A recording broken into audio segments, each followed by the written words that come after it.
Dr. Alex Thompson stared out the viewport as the human diplomatic vessel approached the massive space station. The Galactic Council headquarters was a marvel of engineering. A gleaming ring structure large enough to house representatives from over 200 spacefaring civilizations. After decades of observation and careful contact, humanity had finally been granted observer status. Alex's heart raced with excitement and nervousness. "Docking in 5 minutes," announced Captain Reed over the intercom. "All delegation members, please prepare for arrival." Alex double-checked his formal uniform in the reflection of the viewport. As the only xenobiologist on the team, he carried the responsibility of representing human scientific knowledge to the galaxy at large. The 6-person delegation had trained for months for this moment, but nothing could truly prepare them for first contact with so many alien species at once. The ship docked with a gentle thud, and after a series of hisses and clicks, the airlock slid open. Ambassador Jack Wilson led the team forward into a large reception hall filled with beings of all shapes and sizes.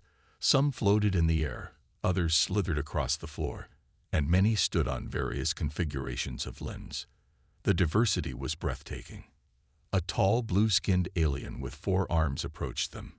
"Welcome, humans of Earth. I am Coordinator Vex.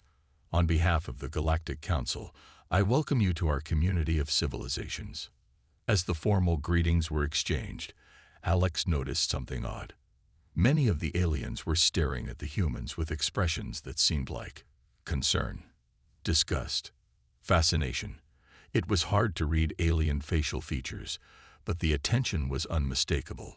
Some whispered to each other while pointing discreetly at the human delegation. During the welcome reception, Alex moved about the room, trying to engage with various alien scientists. Most were polite, but kept their distance. He was beginning to feel self-conscious when a small frog-like alien with large golden eyes approached him. "Forgive my directness, but I simply must ask," the alien said in slightly accented English. "How do you manage day-to-day functioning with such chaotic biology?" Alex blinked in confusion. "I'm sorry, what do you mean?" "Oh, I should introduce myself. I am Dr. Trell, Medical Officer for the Amphibian Alliance. I specialize in comparative biology." Trell's throat sac pulsed with each word. "Your species. Well, the preliminary data we've received is most unusual. Most unusual indeed." "Unusual how?" Alex asked, scientific curiosity piqued. Trell leaned closer, lowering his voice.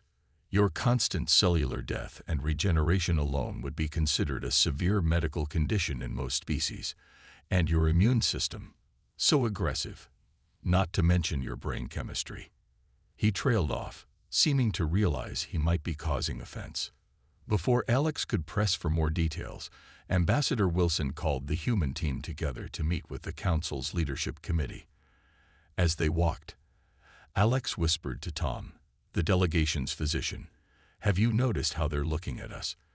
Like we're some kind of walking biological hazard?" Tom nodded. "The medical pre-screening team seemed shocked by our basic vitals. One of them actually backed away when I coughed." The delegation was led to a large chamber where representatives from the senior council races sat in a semicircle. The council president, a crystalline entity that shimmered with inner light, spoke in a melodious voice.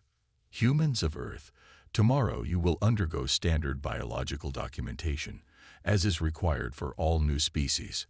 Our medical teams are particularly interested in your species.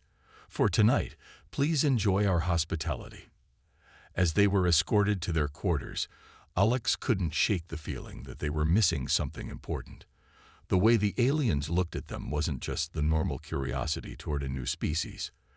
There was something else there, a mixture of fear and fascination that made no sense. Little did he know that by this time tomorrow, the entire station would be buzzing with news about the walking biological marvels, or nightmares, that humans represented to the galactic community. The next morning, Alex and the other 5 human delegates arrived at the medical bay for their required examinations. The facility was impressive. Clean white surfaces with equipment far more advanced than anything on Earth. Dr. Morrow, the council's head xenobiologist, greeted them with four-fingered hands pressed together in what they had learned was a gesture of respect. "Welcome, humans. This is a standard procedure for all new species joining the council," explained Dr. Morrow. His skin was pale green with faint purple patterns that seemed to shift subtly. "The process is non-invasive and will take approximately 1 hour." The human delegates were directed to separate examination rooms. Alex lay down on a bed-like structure that adjusted to his body shape. A large scanner descended from the ceiling and began moving slowly over his body, emitting a soft blue light. "Please remain still," said a small reptilian assistant. "The quantum scanner is mapping your cellular structure and biological systems." Alex relaxed and watched the technicians working at various stations. At first, the mood in the room was professional and calm. But as data began appearing on their screens, the atmosphere changed noticeably. The reptilian assistant made a clicking sound and called Dr. Morrow over to look at a display. "Is this accurate?" Dr. Morrow asked, his voice rising slightly. "We've run it 3 times," the assistant replied. "The readings are consistent." More alien medical staff were called in. They huddled around displays, pointing and making various sounds of surprise or concern. Some looked at Alex with expressions he couldn't read, but their body language suggested a mixture of fear and fascination. After 30 minutes, the scanner retracted and Alex sat up. "Is everything okay?" he asked. Dr. Morrow seemed to hesitate. "Yes, the scan is complete. Please wait in the recovery area while we finish with the others." In the recovery room, Alex found Tom already waiting. "Something strange is going on," Alex whispered. "They were acting like they found something alarming in my scans." "Same here," Tom agreed. "One of them actually backed away from me when a display showed my immune system in action. Said something about aggressive cellular response to their colleague." Soon, all 6 humans were gathered in the recovery room, sharing similar experiences. Ambassador Wilson looked concerned. "They've been in that conference room for over an hour," he said, pointing to a glass-walled room where at least 15 alien medical staff were engaged in what appeared to be an intense discussion. Displays showing human anatomy were visible on the walls. Finally, Dr. Morrow emerged with 2 senior-looking aliens. One had tentacle-like appendages and wore an elaborate collar that seemed to indicate high rank. "Humans of Earth," the tentacled alien began. "I am High Counselor Zill. Your biological scans have raised questions. We would like to conduct additional tests, with your permission." Ambassador Wilson stepped forward. "What kind of questions, High Counselor? Is there something wrong with our biology?" The aliens exchanged glances. Dr. Morrow spoke carefully. "Not wrong, exactly. Just unexpected. Your species exhibits biological traits that are highly unusual in our experience." "Could you be more specific?" Alex asked, his professional curiosity overwhelming his concern. Dr. Morrow hesitated, then gestured to a display. "Your cellular regeneration rates are extraordinary. Your immune response is aggressive beyond anything we've documented. Your neurological patterns suggest you routinely enter a state of unconsciousness while your brain creates vivid hallucinations." "You mean sleep and dreaming?" Tom asked, surprised. The alien doctors looked at each other with expressions that might have been shock. "You mean this is normal for your species?" Dr. Morrow asked. "You regularly become unconscious as part of your normal biological cycle." When the humans nodded, the medical staff began talking rapidly in their native languages. High Counselor Zill raised his tentacles for silence. "It seems we have much to learn about each other," he said. "Dr. Morrow will prepare a full presentation on our findings for tomorrow. In the meantime, please understand that many council species may be cautious around humans until they understand your biology better." As they left the medical bay, Alex couldn't help noticing how other aliens in the corridor moved aside to let them pass, their eyes never leaving the human delegation. "I think we just became the most interesting exhibit at the Galactic Zoo," Alex muttered to Tom. The next day, the human delegation was escorted to a large conference room. Almost every seat was filled with aliens of various species. The buzz of conversation died down as the humans entered, and all eyes focused on them with intense curiosity. Dr. Morrow stood at a central podium, surrounded by floating displays. High Counselor Zill sat at an elevated desk, flanked by representatives from major council species. "This special session will now begin," announced Zill. "Dr. Morrow will present findings on human biology following yesterday's examinations." Dr. Morrow activated the displays, showing detailed images of human anatomy that rotated slowly in the air. "Esteemed colleagues, what I am about to present challenges many of our assumptions about sentient biology," he began. "Humans appear outwardly simple, bipedal, carbon-based life forms with unremarkable external features. However, their internal biology is unlike anything we have encountered."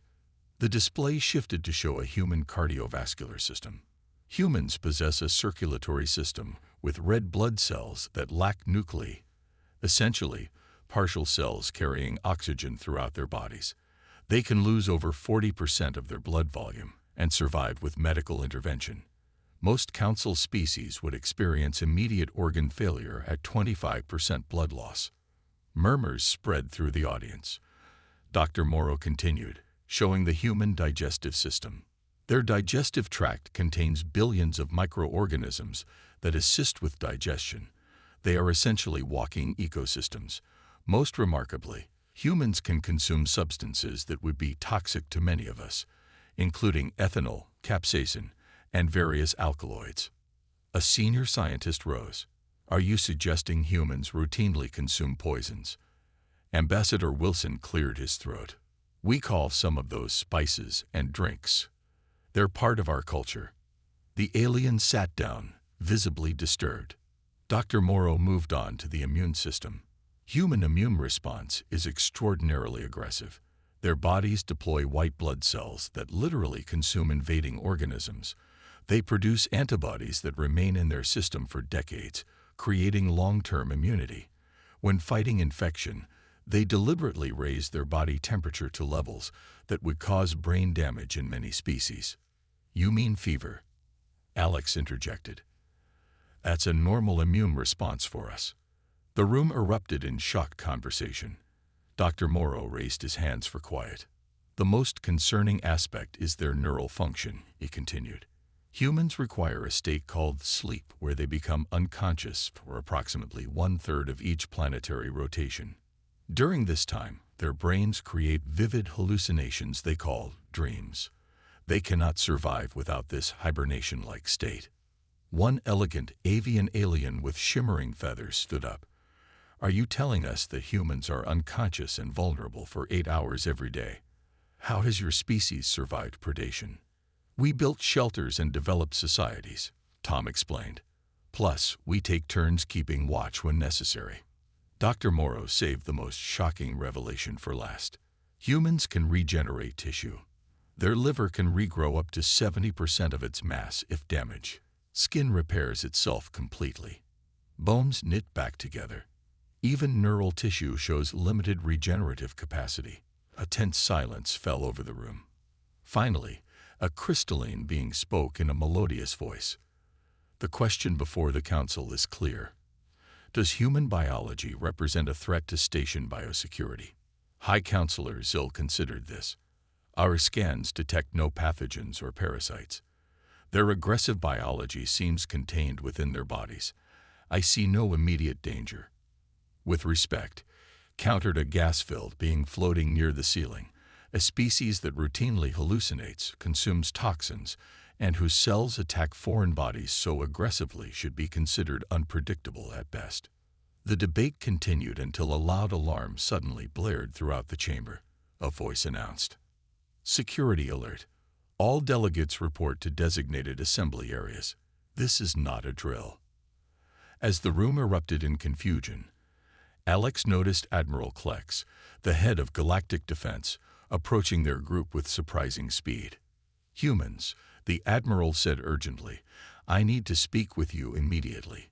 Your unusual biology, may be exactly what we need right now. Admiral Klex led the human delegation to a secure room deep within the station. Unlike many of the aliens they had met, Klex had an almost human-like appearance, except for his metallic skin and 6 fingers on each hand. His uniform displayed numerous medals and insignia of rank. "I apologize for the abrupt meeting," Klex said once the door sealed behind them. "But the security alert is real, though not an immediate danger to this station." He activated a holographic display showing a star map with several red markers. For the past 3 years, the Galactic Defense Force has been fighting a losing battle against an invasive species from the Outer Rim. We call them the Vex, silicon-based parasitic organisms that infiltrate host bodies and take control of them. The display changed to show a disturbing image of an alien with glassy patches on its skin and strange crystalline growths emerging from its joints. The Vex enter through any bodily opening and begin replicating, using the host's biological materials while replacing tissues with their silicon structures. Eventually, they take over neural functions. The host remains conscious, but loses all control. Ambassador Wilson leaned forward. "That's terrible, Admiral, but what does this have to do with us?" "Everything," Klex said, his eyes focusing intently on the humans. "No Council species has been able to resist Vex infection. Once exposed, infection is virtually guaranteed, and we have no effective treatment." Alex felt a chill run down his spine. "And you think humans might be different?" "Based on Dr. Moore's findings, yes. Your immune system is unlike anything we've encountered. The aggressive way your white blood cells attack foreign bodies might be effective against Vex in early stages, and your regenerative capabilities could potentially repair damage caused by Vex infiltration." Tom, the delegation's physician, spoke up. "You want to use us as test subjects." Admiral Klex's metallic features arranged into what might have been embarrassment. "Not exactly. We would never expose you directly to the Vex without your informed consent. What I'm proposing is a controlled study of human biological responses to inactive Vex material." The Admiral showed them another display with a research facility layout. "We have a secure laboratory on a nearby moon base. With your permission, we would collect blood and tissue samples to test against inactive Vex fragments." The humans exchanged uneasy glances. Alex felt deeply conflicted. As a scientist, he was fascinated by the possibility that human biology might have unique properties that could help fight these parasites. But as Earth's representative, he worried about humans being valued only for their biological peculiarities. "Admiral," Alex said carefully, "if our biology proves effective against these Vex, what exactly are you hoping to develop?"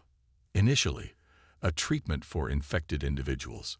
Eventually, perhaps a vaccine or preventative measure for all Council species." The Admiral paused. "I won't deny that defensive applications are also being considered. The Vex represent the greatest threat the Council has faced in centuries." Ambassador Wilson's expression was grave. "We need time to discuss this among ourselves, Admiral. This goes far beyond our diplomatic mission parameters." "Of course," Klex agreed, "but I must urge speed. 3 more border outposts fell last month, and we're detecting Vex signatures closer to core Council territories. Time is not our ally." As they left the meeting, Alex pulled Wilson aside. "Sir, as much as I'm concerned about where this might lead, think about the potential. If human biology contains the key to stopping these parasites, we could save countless lives." Wilson nodded slowly. "I understand. But we need guarantees. We can't allow humans to be seen merely as biological resources or weapons." Before Alex could respond, his communication device beeped with an urgent message from Dr. Morrow. "Please come to Laboratory 7 immediately. There's been an accident in containment. We need human assistance now." Alex looked at Wilson, who nodded grimly. "Go, but be careful."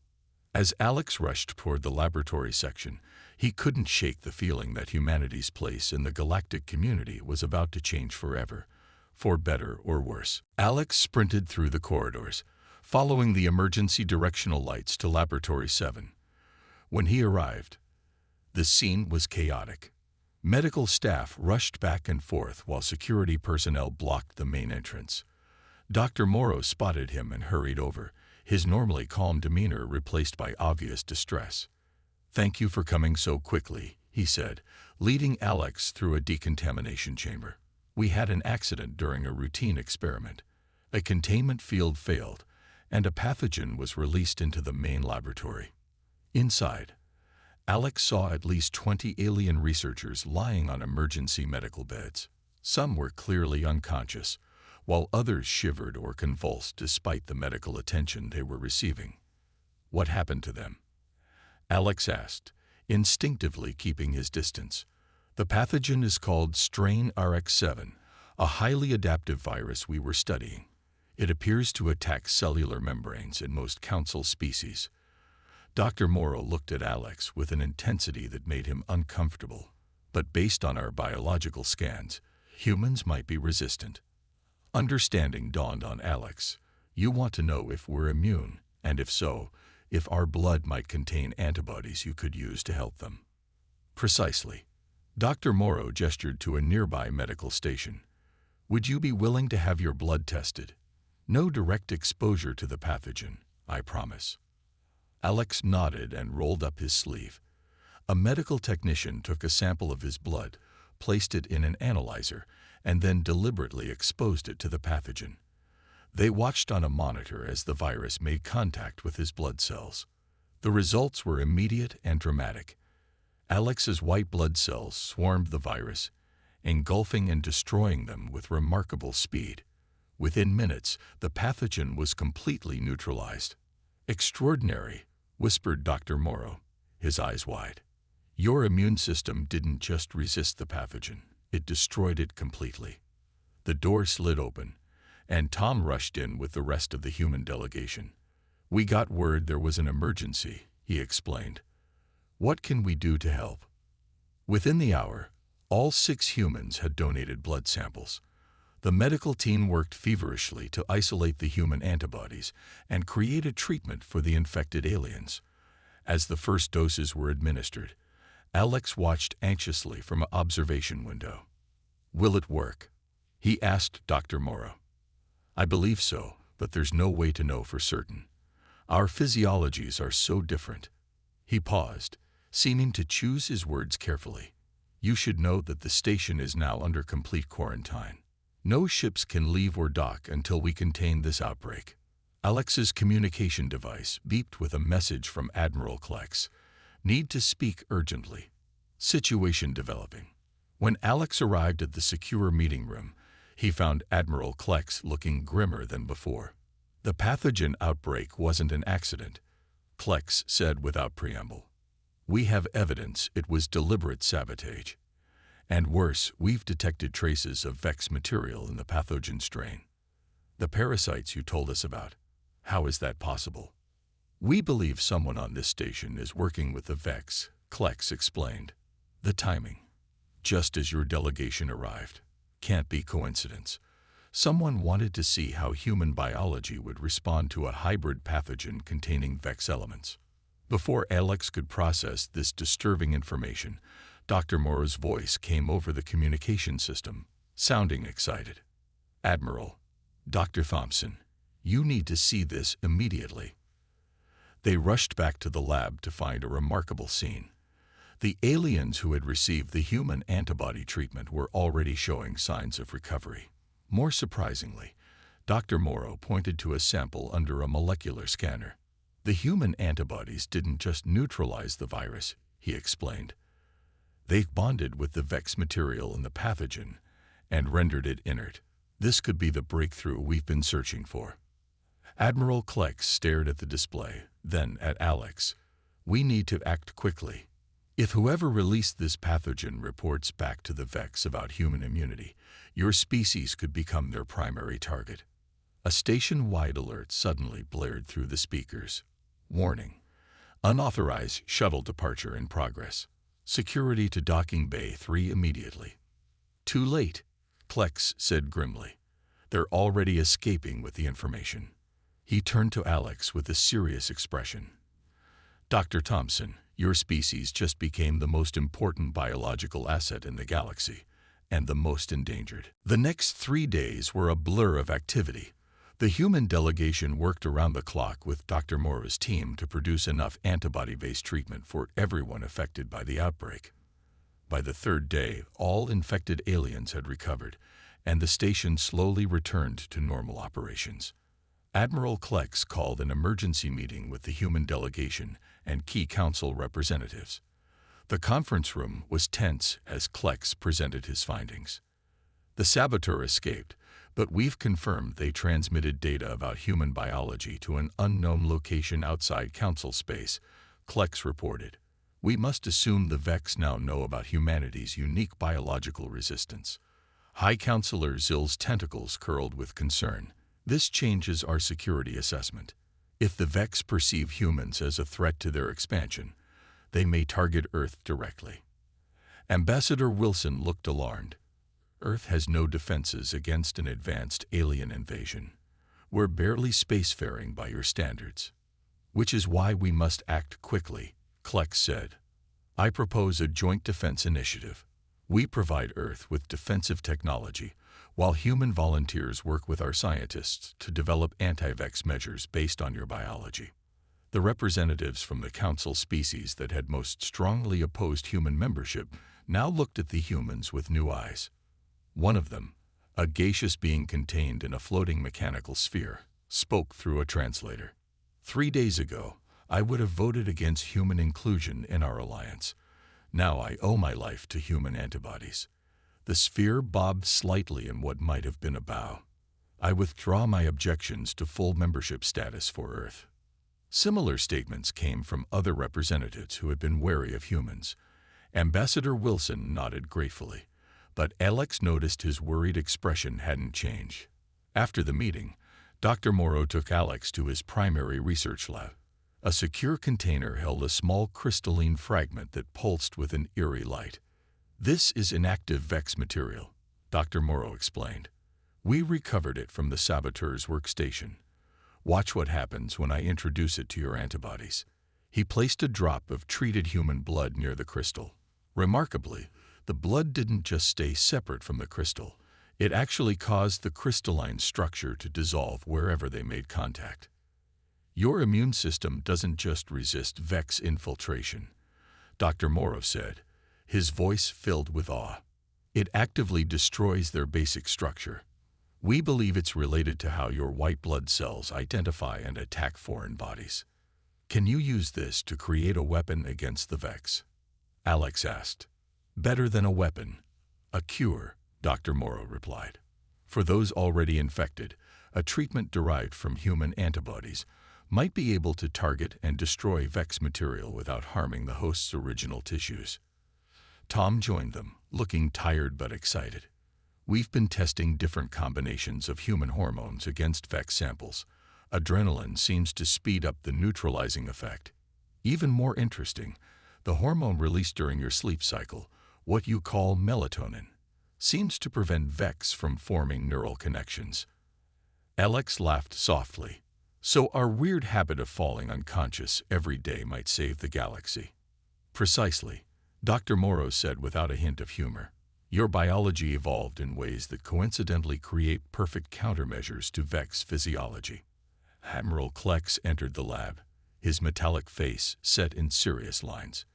We've just received intelligence that 3 Vex scout ships have changed course. They're heading toward your solar system. The room fell silent. Eventually Alex spoke. How long do we have? At their current speed, 2 months at most, Klex said. I've ordered a defense fleet to deploy immediately, but we need to accelerate our research. If we can develop an effective anti-Vex treatment before they arrive, we might not only save Earth, but turn the tide in this war. Dr. Morrow placed a hand on Alex's shoulder, a gesture he'd learned from observing humans. We need more volunteers from Earth, scientists, doctors, and just ordinary humans willing to help us understand your remarkable biology. I'll send the request immediately, Ambassador Wilson said. But we need to be careful how we explain this. Telling people their biology is messed up by galactic standards might not go over well. Alex smiled despite the gravity of the situation.